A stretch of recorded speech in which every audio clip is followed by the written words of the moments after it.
Well, Rami and your audience, I can confirm to you that there is traffic right from the ready toll, the entry point of Entebbe International Airport, with many people coming in and, of course, those leaving after landing into the country. And just like you can see in my background, people are continuing to go in for check-ins, of course, and get their flights to leave the country. And I can still confirm that the Turkish airline was the first to land at Entebbe International Airport. That was at 3 a.m. But also the national carrier has managed to take two flights to the sky. One has gone to Mogadishu and another one has left to Nairobi. But with me is the public affairs manager for Civil Aviation Authority to just give us an insight of what the whole situation is at Entebbe International Airport. Vian, welcome with me to Entebbe at 1. Thank you very much, Ivan. How many flights are we going to see come into the country? A total of 12 flights will be facilitated today. We have already had several flights coming in and out. You've mentioned Turkish Airlines, which was the first flight that landed at 3:55 a.m. and departed at 4:50 a.m. in the morning. It was followed by a Uganda Airlines flight to Mogadishu at about 6:30 a.m. We also had Qatar coming in and departing at about 8:30 a.m. It was followed by Uganda Airlines to Nairobi. We also had fly Dubai at around 11 a.m. Taco Air should be airborne already.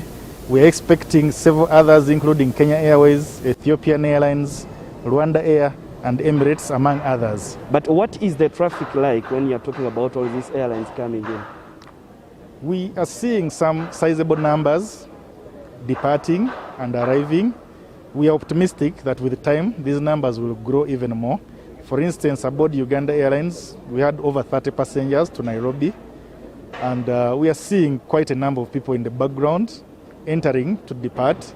So the numbers are there, and we are optimistic that they will continue growing with time. But we saw traffic at the entrance. There was jam, yes. And your cars there. Are you able to handle the capacity? Because even inside the airport, there is an overwhelming number. Are you able to handle the capacity, given that we have to work while following the SOPs? Yes, we are able to handle the numbers. We have put in place the necessary measures, and that is why for airlines, you have seen on departure, we have spaced them. You almost have 2 hours between one departure. The same thing is happening on arrival. When one flight arrives, we have ample time before another arrives, so that we are able to handle those numbers specifically for a particular flight before we embark on numbers for another flight. But besides that, we have marked the terminal building for social distancing, so that those markings within the terminal are guiding passengers. We also have an enforcement team that is ensuring that on the ground, and all the other necessary SOPs are in place. Automated sanitization points are in different points within the terminal. The frequently touched surfaces are being disinfected regularly. We have erected glass shields at immigration and check-in counters to reduce on interface between passengers and the officers handling them.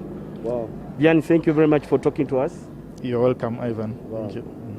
Well, Vian Luja is the Civil Aviation Public Affairs Manager, just giving us an insight of what the whole day entails. Of course, when we have seen Entebbe International Airport return operations of the commercial flights into the country. But just like I told you in my background, people are continuing to come for check-ins.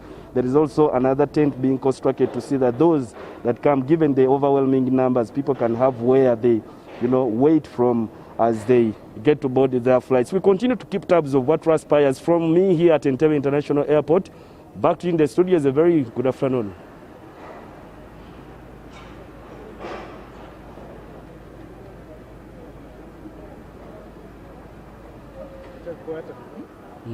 Yeah.